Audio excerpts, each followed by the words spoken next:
नवग्रह स्तोत्र। श्री गणेशाय नमः। जपाकुसुमसङ्काशं काष्ठपेयं महद्युतिं तमोरिं सर्वपापघ्नं प्रणतोऽस्मि दिवाकरं।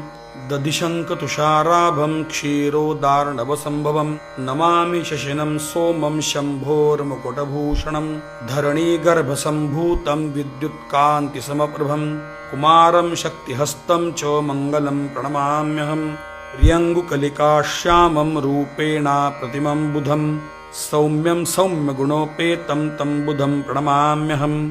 देवानां च ऋषीणां च गुरुं काञ्चनसन्निभं बुद्धिभूतं त्रिलोकेशं तन्नमामि बृहस्पतिं।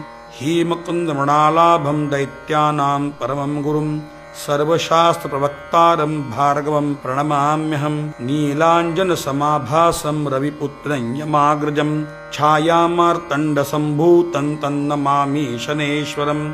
अर्धकायं महावीर्यं चन्द्रादित्यविमर्दनं सिंहिकागर्भसम्भूतं तं राहुं प्रणमाम्यहं। पलाशपुष्पसङ्काशं तारकाग्रहमस्तकं रौद्रं रौद्रात्मकं घोरं तं केतुं प्रणमाम्यहम्। इति व्यासमुखोद्गीतं यः पठेत् सुसमाहितः दिवा वा यदि वा रात्रौ विघ्नशान्तिर्भविष्यति।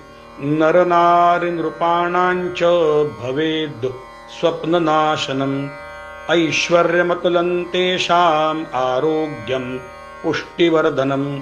ग्रहनक्षत्रजा पीडा तस्कराद्गिसमुद्भवा ताः सर्वाः प्रशमं यान्ति व्यासो ब्रूते न संशयः।